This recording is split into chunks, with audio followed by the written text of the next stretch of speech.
Tidak satupun manusia di dunia ini yang mengira apa yang akan terjadi. Siang ini, sore ini, malam nanti, apalagi esok. Pernahkah terpikir suatu rencana yang sudah tersusun rapi di atas kertas, namun harus lenyap karena realita yang sekejap?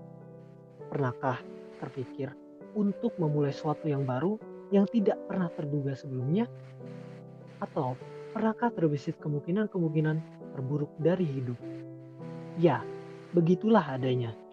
Terkadang realita memang tak seindah rencana, mulai dari perubahan yang begitu drastis, perusahaan gulung tikar, jalanan sepi, hanya segelintir orang yang berjalan menyusuri jalanan besar.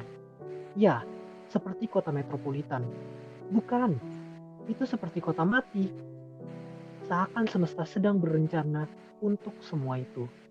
Baru kemarin semua orang yang memadati isi kota. Sekarang mungkin hanya tumpukan kertas, dedaunan, dan ranting dari pohon yang mengering. Digital seakan menjadi penyelamat bagi semua orang untuk saling berkomunikasi satu sama lainnya. Keluar rumah hanya akan mempertaruhkan nyawa. Tidak ada jalan lain selain apapun serba digital. Duh, udah jam 7 nih. Mau berangkat kuliah dulu deh. Oh iya, ini kan udah gak masuk kuliah ya 3 bulan. Sampai lupa ada kuliah offline. Ya udah deh, telepon teman-teman dulu. Bosan banget ternyata di rumah terus. Bisa habis energi karena untuk overthinking. Nah, call grup.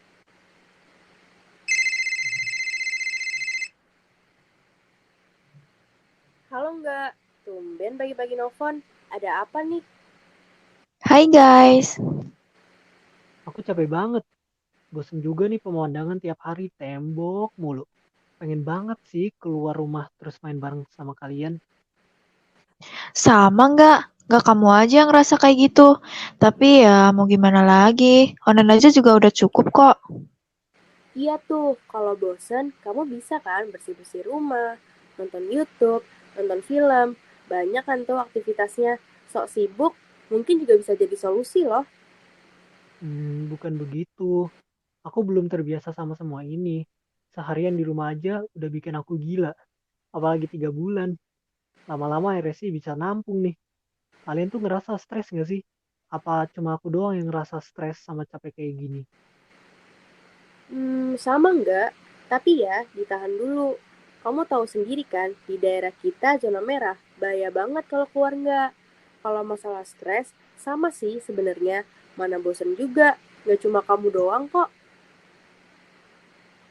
Sama juga, tugas numpuk, nggak bisa ketemu teman, di rumah sering disalah-salahin, ngerasa jadi beban keluarga banget nih di rumah. Nah kan, itu yang aku rasain sekarang.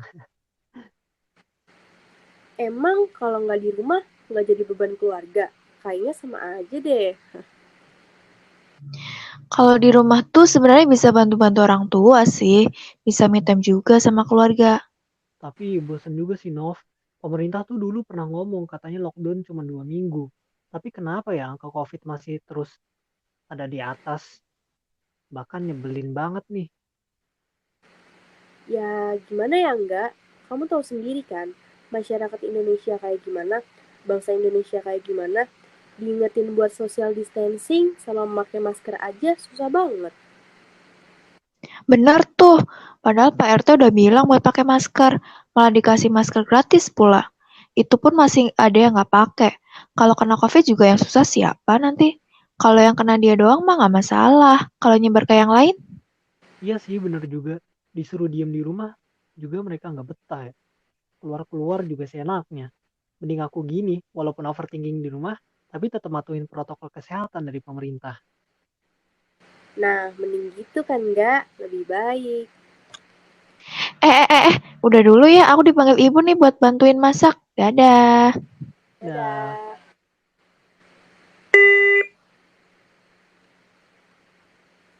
pada masa ini, profesi dokter merupakan yang paling dibutuhkan sebagai penyelamat dunia. Mereka menjadi garda terdepan untuk menyelamatkan jutaan jiwa manusia yang terpapar wabah. Sudah banyak tenaga kesehatan yang gugur dalam menjalankan tugasnya. Namun, mau bagaimana lagi?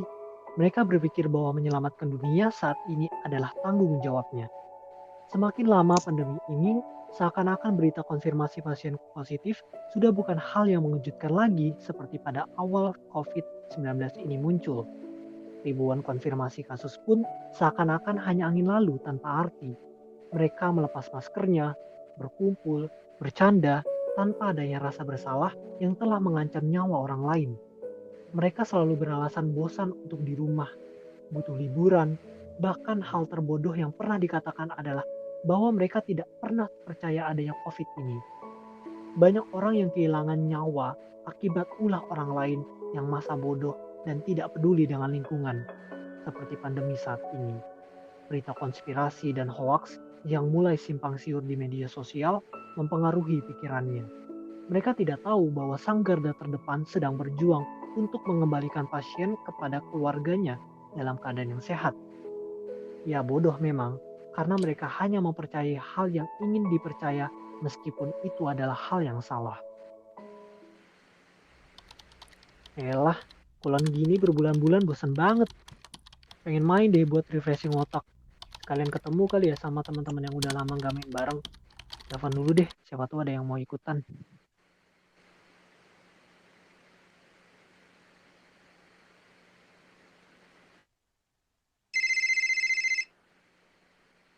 Halo Nov, kamu lagi sibuk nggak?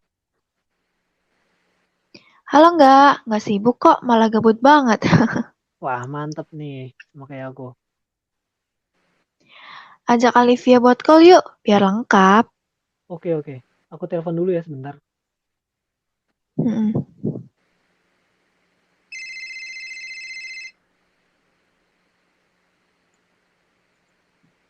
Halo Vi, lagi apa nih? Lagi di rumah aja. Ada apa, Nov? Teman-teman, main yuk. Jangan di rumah terus, emang gak bosan apa?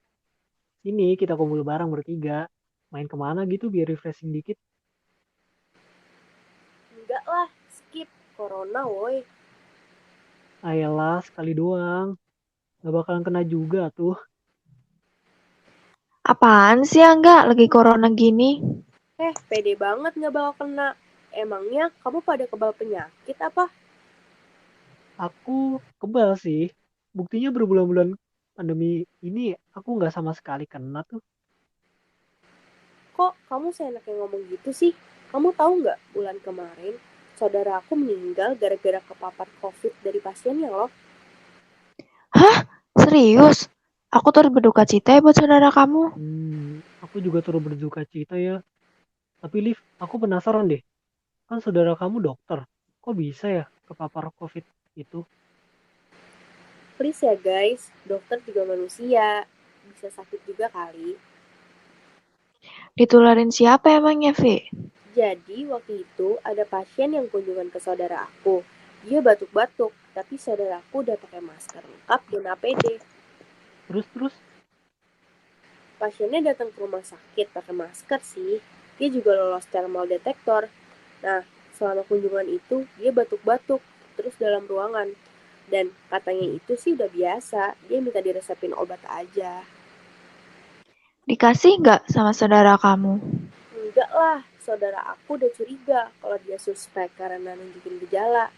Parahnya sih dia buka masker. Katanya sih sebentar, gara-gara sesak nafasnya. Batuk-batuk, dia di ruangan. Padahal saudara aku udah ngelarang jangan dibuka. Tapi dia main turunin aja maskernya ke dagu. wah bodohnya. Akhirnya, pasien itu ikut tes rapid sama swab. Positif dong hasilnya. Dia ditanya, apa habis pergi ke luar negeri atau kontak sama pasien positif. Awalnya bilang di rumah aja, tapi setelah ditanya terus, dia jawab kalau habis nongkrong sama gengnya yang salah satunya pasien COVID isolasi mandiri. Si temennya ini udah tahu positif, malah main. Dia bohong waktu ditanya sama saudara aku apa habis ketemu pasien positif. Dengan kabar itu, saudara aku kaget karena ingat waktu kunjungan pasien sempat lepas masker. Akhirnya, saudara aku ikut tes swab juga dan hasilnya positif. Keluarga aku semuanya kaget. Ya ampun, jahat banget itu pasiennya nularin ke dokter gara-gara kesalahan dia. Terus saudara kamu diisolasi jadinya? Nah, makanya pasiennya sama saudara aku diisolasi di rumah sakit. Sebagaimana pasien positif lain, keluarga aku, bahkan anak istrinya gak bisa jenguk sekalipun buat lihat keadaan dari luar ruangan. Dia selalu kasih kabar kalau dia nggak kenapa-napa, pasti sembuh, dan mukanya bahagia terus. Maaf ya, Liv, tapi bukannya rate sembuh pasien COVID itu tinggi ya? Dan saudara yang kamu bilang tadi, kalau dia nggak kenapa-napa dan bahagia aja gitu? Rate tinggi kan belum pasti 100% sembuh. Kita nggak tahu apa dia di dalam kesakitan, mau ketemu kita, sesak nafasnya. Kita nggak tahu perjuangan dia buat hidup. Satu lagi, usia dia udah nggak muda lagi, resikonya tinggi. Dan tiba-tiba dikabarin dari pihak rumah sakit kalau saudaraku udah meninggal. Terus nasib pasiennya yang bikin saudara kamu positif gimana? Ya, dia nggak lama meninggal juga ternyata. Pas di ronsen, dia itu perokok berat yang paru-parunya udah rusak. Ditambah virus ini ya makin rusak paru-parunya. Semoga jasa saudara kamu sebagai dokter yang selamatin banyak nyawa manusia dan semua amalnya diterima di sisi Tuhan ya. Amin. Makasih ya. Nah, sekarang kamu pada masih mau main keluar setelah cerita saudaraku tadi? Aduh, enggak deh kayaknya. Aku masih mau tetap sehat. Biarin deh sumpek-sumpek di rumah dulu. Iya nih, nggak jadi deh aku. Aku juga masih sayang sama diri aku sendiri, sama keluarga aku juga. Aku nggak mau bahayain orang-orang ya kayak pasien tadi sih. Nah, makanya sekarang kalau mau keluar ya pas lagi ada keperluan penting aja. Yang penting jangan deket-deket sama orang. Jaga jarak 1-2 meter, pakai masker yang benar, jangan yang bahan scuba. Stop dulu lah nongkrong-nongkrong. Kita masih bisa Zoom, Google Meet, Line Call, banyak kan solusinya kalau mau ngobrol. Iya nih, Vi. Aku mending Netflix-an aja deh nonton drama Korea di rumah daripada keluar. Ya udah, maaf ya Liv. Aku juga mau lanjut rebahan aja deh.